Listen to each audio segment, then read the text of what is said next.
नाजरीन, ईरान की रिटेलिएशन के बाद अमेरिका की जंग, खासतौर पे डोनाल्ड ट्रंप के फैसलों को दुनिया पागलपन की तरह देख रही है और इसकी वजह से अमेरिका को काफी नुकसान हो रहा है। ईरान ने एक मिथ तोड़ दी है। इससे पहले आपको याद होगा, पिछले साल ईरान ने एक और मिथ तोड़ी थी कि इसराइल के ऊपर कोई बम गिर नहीं सकता और वहां कोई आयरन डोम नाम की कोई बहुत बड़ी कोई बला है और उसको कोई डिसीव नहीं कर सकता, उसको कोई भी बम या मिसाइल क्रॉस नहीं कर सकता। हम ये बात जो है वो कई सालों से सुनते चले आ रहे थे, पूरी दुनिया इसमें बिलीव करती थी। लेकिन ईरान ने खास तरीके से वहां पे बम मारे, ड्रोन्स मारे। वो तरीकाकार ये है कि ये स्लो और तेज रफ्तार हथियारों को इकट्ठा भेजते हैं। यानी पहले स्लो रफ्तार, जो बहुत कम रफ्तार है जिनकी हथियारों की, जैसे ड्रोन्स हैं, उनको भेजते हैं। फिर उनके बीच में जब वो पहुंचने वाले होते हैं बिल्कुल करीब, फिर पीछे से तेज रफ्तार हथियारों को भेजते हैं। तो ये धोखा देते हैं, डिसीव करते हैं और एक जंगी हिकमत अमली है। तो पहली मर्तबा हमने देखा कि आयरन डोम को क्रॉस करके इसराइली शहरों में बम गिर रहे थे। तो ये एक मिथ टूट गई थी। अमेरिका को कोई नहीं मार सकता। अमेरिका की बेसेस या उसके बहरी जहाज या उसके एसेट्स महफूज हैं, वो दुनिया के जिस मर्जी कोने में जा सकता है। ये भी एक अमेरिका का बहुत बड़ा एक वो बना हुआ था इमेज कि इसको कोई चैलेंज नहीं कर सकता। ईरान ने वो भी तोड़ दी मिथ कि अमेरिका को भी मार पड़ती है, उसके फौजी भी मारे जा सकते हैं, उसके ऊपर मिसाइल भी मारे जा सकते हैं और ये भी मुमकिन है कि अमेरिका के रेडार कम्युनिकेशन तबाह की जाए, उसके अड्डे तबाह किए जाएं और वो बमों को रोकने में या मिसाइलों को रोकने में कामयाब ना हो। तो ये मिथ टूटने के बाद ना अमेरिका अपनी वक़्त खो रहा है। जो चाइनीज प्रोफेसर जियांग है, उन्होंने जो बात की वो ऐसा लगता है कि दुरुस्त साबित हो जाएगी अगले चंद महीनों में या ज्यादा से ज्यादा चंद सालों में, कि वर्ल्ड ऑर्डर तब्दील हो जाएगा। अमेरिका की बालादस्ती दुनिया के ऊपर वैसी नहीं रहेगी जैसी पहले थी। ये जो मैंने तमहीद बांधी है, ये कुछ वाकयात हुए जिनकी वजह से बांधी। सबसे पहले जो एक चीज हुई है जो अमेरिका को हिलाकर रख देगी, वो अरब ममालिक की सरमायाकारी के हवाले से है। बरतानवी और अमरीकी अखबारात इसको लिख रहे हैं। ज्यादातर अमरीकी अखबारात ने इसके ऊपर तहकीकात की है। फाइनेंशियल टाइम की रिपोर्ट है, वो ये कहते हैं कि अरब ममालिक ने सरमायाकारी की है अमेरिका में और जो मुआहदे कर रखे हैं अमरीकी कंपनियों के साथ, और इसके लिए डोनाल्ड ट्रंप ने बड़ा काम किया था। डोनाल्ड ट्रंप ने अमरीका का सदर बनने के बाद सबसे पहले मिडिल ईस्ट का एक दौरा किया था। सऊदी अरब, यूएई, कतर, आपको याद होगा, इन मुल्कों में गए थे और तब डोनाल्ड ट्रंप को लगभग $2 ट्रिलियन से ज्यादा की इन्वेस्टमेंट के वादे हुए थे, एमओयू साइन हुए थे, फिर मुआहदे भी हो गए थे बहुत सारे। तो ये पैसा अमेरिका की इकोनॉमी को बहुत जबरदस्त तरीके से उठा सकता था। अब अरब ममालिक का पैसा अमेरिका में इन्वेस्ट हो जाए तो ये तो अमेरिका को बहुत फायदा है। लेकिन इस वक्त जो रिपोर्ट आई है वो ये कह रही है कि 4 अरब ममालिक में से 3 ऐसे हैं जो बहुत सारे मुआहदे अमेरिका के साथ मुअत्तल करने जा रहे हैं इस जंग के नतीजे में। यानी अरबों को ये प्रॉब्लम हो गया ना कि ये तो हमारा तहफ़्फ़ुज़ ही नहीं कर सकते। अमेरिका को पैसा क्यों देते थे, वहां पे इन्वेस्टमेंट क्यों करते थे? इन्वेस्टमेंट अब चाइना में कर सकते हैं, यूरोप में कर सकते हैं, ये इन्वेस्टमेंट अपने ममालिक में कर सकते हैं, पाकिस्तान इंडिया में इन्वेस्टमेंट कर सकते हैं। यहाँ पे तो मुनाफा भी बहुत है, लेबर भी सस्ती है। लेकिन ये इन्वेस्टमेंट लेकर वहां क्यों जा रहे थे अमेरिका में? क्योंकि उसके बदले में अमेरिका तहफ़्फ़ुज़ भी देता था। तो अमेरिका तहफ़्फ़ुज़ करने में नाकाम रहा अरबों के।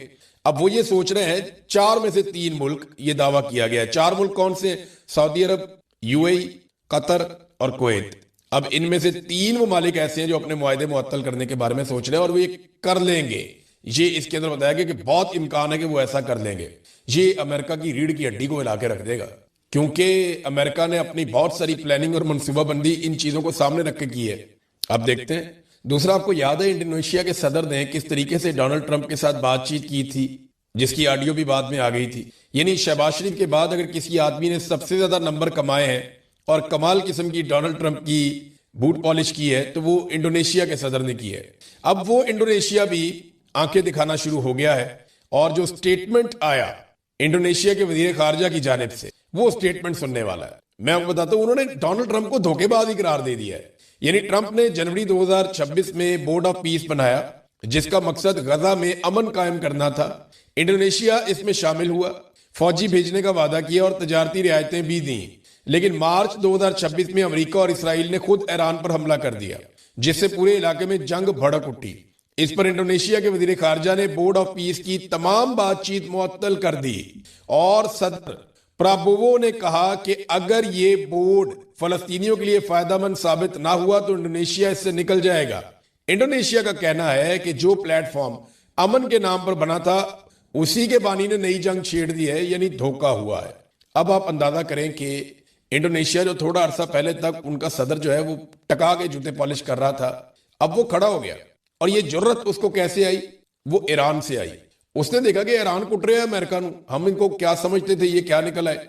और उसके बाद उन्होंने ये भी देख लिया कि मिडिल ईस्ट के लोग भी उनके खिलाफ हो रहे हैं, वो भी ये सोच रहे हैं कि हमारे तहफ्फुज में नाकाम रहे।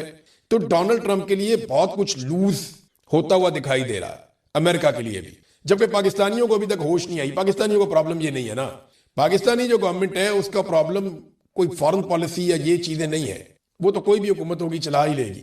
असल प्रॉब्लम उनका यह है कि पाकिस्तान के अंदर जो वो गंद मार रहे हैं ना, वो असल उनका मसला है। जो इंसानी हकूक की पामालियां हो रही हैं, अदलिया को यरगमाल कर दिया है, मीडिया को कंट्रोल कर दिया है, सोशल मीडिया एक्टिविस्ट जो है वो गिरफ्तार किए जा रहे हैं।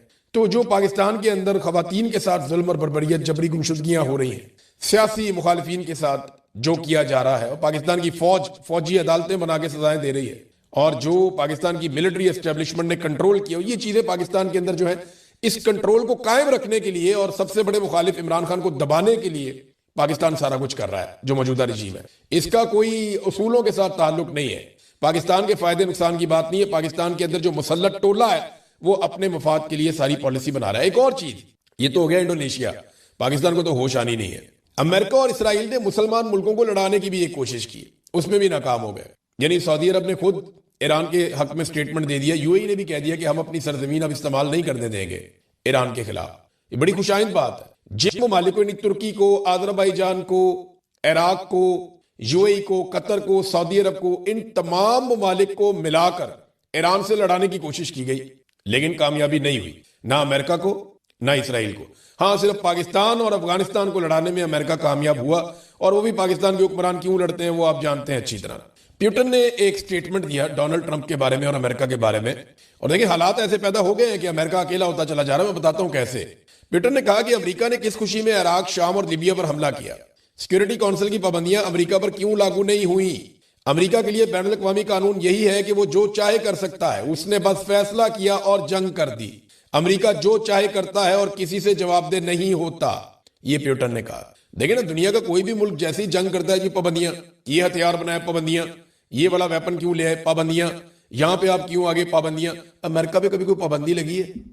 वो सिर्फ पाबंदियां लगाता है, उसके ऊपर पाबंदी नहीं लगती, जो मर्जी करता रहे। वो एक मुल्क का सदर ही उठा के ले गए बीच में से, कोई पाबंदी नहीं, किसी ने पूछा ही नहीं।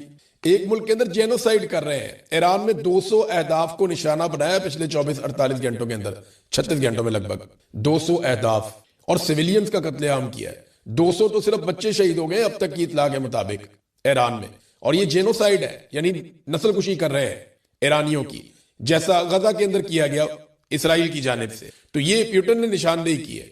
अच्छा, इसमें ना अक़वाम मुत्तहिदा के सेक्रेटरी जनरल एंटोनियो गुतेरेस का एक स्टेटमेंट आया, और उन्होंने कहा जी पिछली कई दहाइयों में एटमी हमले का इतना खतरा नहीं था, या एटमी हथियारों के इस्तेमाल का इतना खतरा नहीं था जितना खतरा अब है।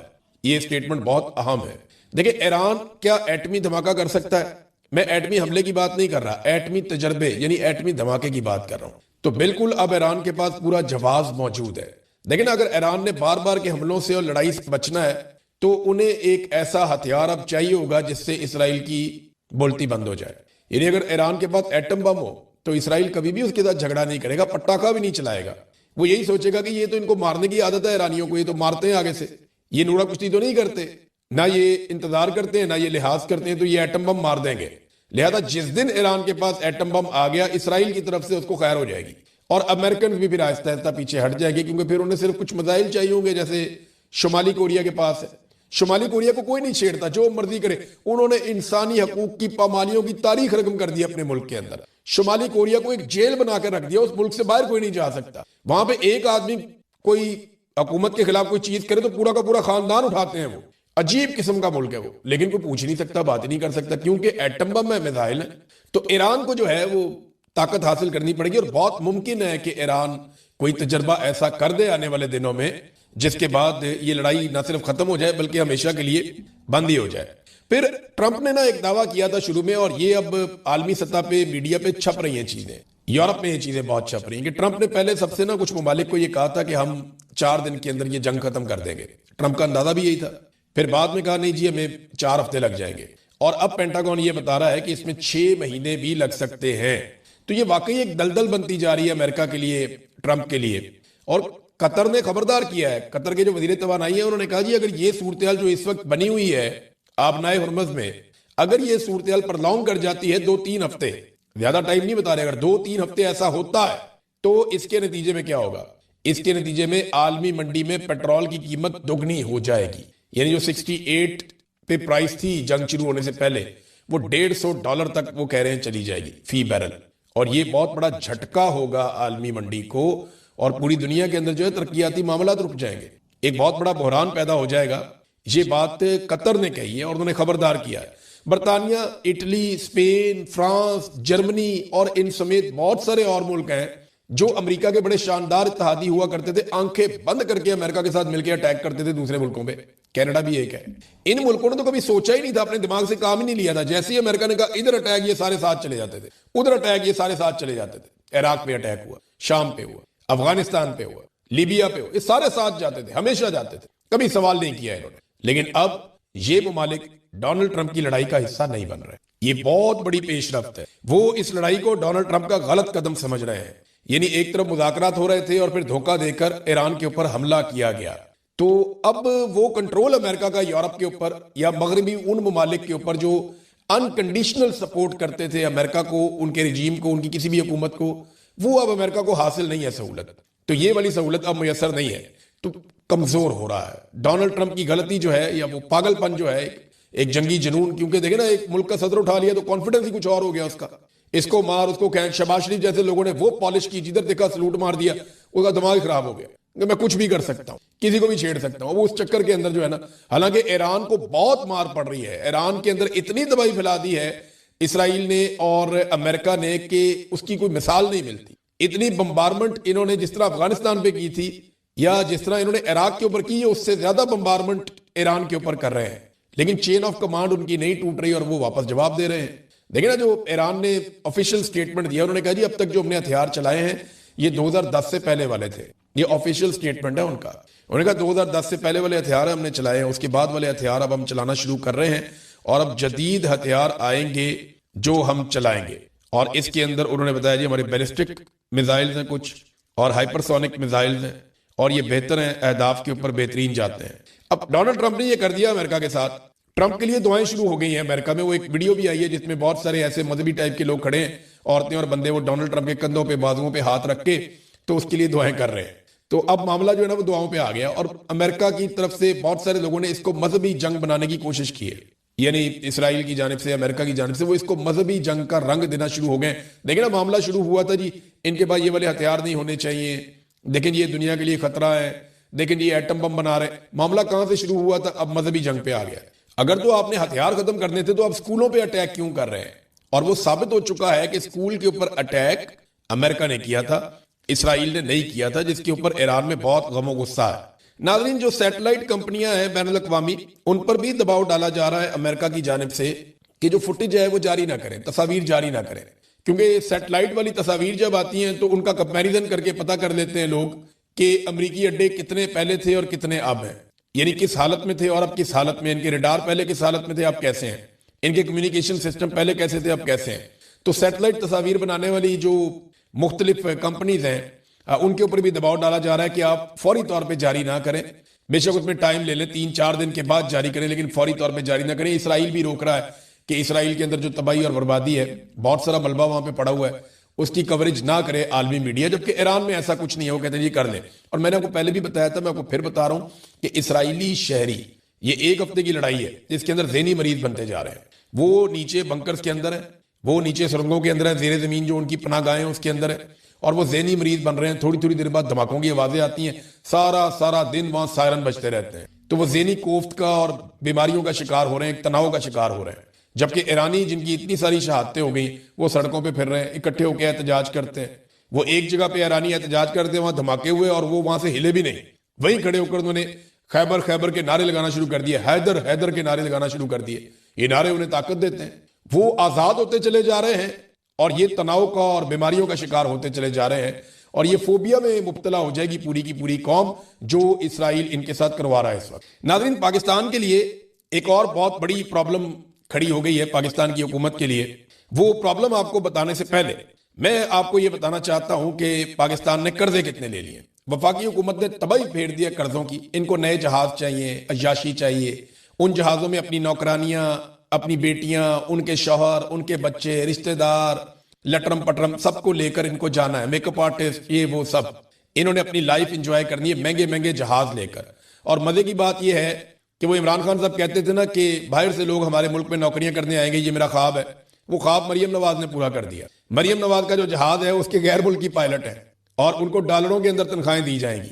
कोई $38,000 बता रहे एक की को, पता नहीं $32,000 ऐसे कुछ ज्यादा तनख्वाहें उनकी। तो ये अब जो पायलट्स हैं मरियम नवाज के वो गैर मुल्की हैं। गैर मुल्की क्यों है कि जैसे ही इमरजेंसी होगी गैर मुल्की पायलट इनको लेके निकल जाएंगे। पाकिस्तानी पायलट होगा तो सवाल होगा, जवाब होगा, दबाव भी होगा, बात बाहर भी निकलेगी। गैर मुल्की पायलट है तो कोई बात नहीं निकलेगी, फौरन लेके फ्लाई करेगा। भागने की फुल तैयारी है इनकी। मैं अच्छी तरह समझ रहा हूं सारे मामला जो हसीना वाजिद के साथ हुआ। इनको आइडिया है कि इनको एक दिन भागना पड़ेगा पाकिस्तान से, जिस दिन पाकिस्तानी खड़े हो गए। अब जरा कर्जों वाले मामले पे आ जाए कि अयाशियां इनकी आप देख लें और कर्जे देख लें आप। वफाकी हुकूमत का जो कर्जा है वो 79,322 अरब रुपए की बुलंद तरीन सतह पे पहुंच गया है। एक साल में पाकिस्तान ने कर्जे लेने के सारे रिकॉर्ड तोड़ दिए हैं और ये स्टेट बैंक ऑफ पाकिस्तान की रिपोर्ट है, मैं नहीं कह रहा।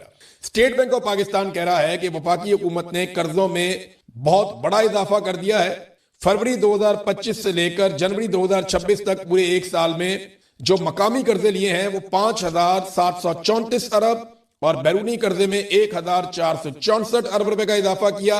यानी टोटल जो कर्जों के अंदर इन्होंने इजाफा किया है वो 7,000 अरब से ज्यादा का इजाफा कर दिया है। यानी 7,093 अरब रुपए कर्जा बढ़ गया है, जो पाकिस्तान का एक तारीखी रिकॉर्ड है। ये मुल्क को दिवालिया कर देंगे। अच्छा, इतना कर्जा लेकर ये लगाते कहां पे हैं? यानी रोजाना का 20 अरब का कर्जा ले रहा पाकिस्तान। अगर इस हिसाब से आप देखें 365 दिनों में इन्होंने 7,000 अरब से ज्यादा का कर्जा ले लिया है। तो जितना कर्जा ये रोजाना ले रहे हैं वो लगा कहां रहे हैं? वो पैसा जा किधर रहा है? कौन सी चीज आप पाकिस्तान के अंदर बना रहे हैं? वो इतने पैसों में तो नया मुल्क बन जाता है, इतने पैसों में तो अवाम की किस्मत बदल जाती है। और आपने टके का काम नहीं किया अपने जहाज। ये पैसा कहीं जा रहा है, कहीं पे डंप हो रहा है जिसकी किसी को समझ नहीं आ रही।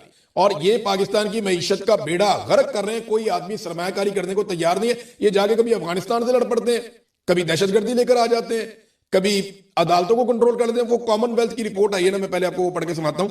ये एक और चीज में फंस गए। कॉमनवेल्थ यानी दौलत मुश्तरका, पाकिस्तान उसका रुकन है और ये इमदाद भी देते हैं पाकिस्तान को। ये पाकिस्तान के साथ तजारती मुआहदे जो हैं उनके अंदर भी मदद करते हैं बहुत सारी चीजों में। इन्होंने शहबाज शरीफ और इसहाक डार को तलब कर दिया आमराना तर्ज हुकूमत पर जवाब दो आकर। फौजी अदालतों के मामले पर, अदलिया की आजादी जो सलब की गई उस मामले पर, इजहार राय पर जो पाबंदियां लगाई गई हैं इस मामले पर, कानून की हुक्मरानी और दौलत मुश्तरका के चार्टर में दर्ज दीगर उसूलों की जो खिलाफ वर्जियां की जा रही हैं उस मामले पर, खसूसन जो हालिया आईनी तरामीम की गई हैं इन मामलात पर, सोशल मीडिया पे होने वाली गिरफ्तारियों पर, जबरी गुमशुदगियों पर और इमरान खान की मुसलसल कैद पर। डार साहब ने तो बहाना बना दिया कि जनाब ईरान की जंग लगी हुई, मैं नहीं आ सकता। तो उन्होंने कहा जी पहले आप हमें खत लिखकर जवाब दें इन सारे सवालों का जो हमने आपको भिजवाया है। ये कर क्या सकते हैं? ये सरजनिश कर सकते हैं, तहकीकात करवा सकते हैं और पाकिस्तान की रुकनीत मुअत्तल भी कर सकते हैं। ये 2 मरतबा पाकिस्तान की रुकनीत पहले मुअत्तल हुई है। 1999 में जब मुशर्रफ ने मार्शल लॉ लगाया था और उसके बाद 2007 में जब मुशर्रफ ने इमरजेंसी लगाई थी तो पाकिस्तान की रुकनीत 2 मरतबा मुअत्तल हुई है। और अब कॉमनवेल्थ में पाकिस्तान की रुकनीत खतरे में पड़ सकती है अगर इन्होंने मुतमईन ना किया तो। कॉमनवेल्थ की सेक्रेटरी हैं शर्ली बोचवे, इन्होंने ये लेटर लिखा। इन्होंने कहा जवाब दें। अब इसमें पाकिस्तान को और नुकसान क्या हो सकता है? इमदाद की बंदिश हो सकती है, तजारती पाबंदियां लग सकती है पाकिस्तान के ऊपर।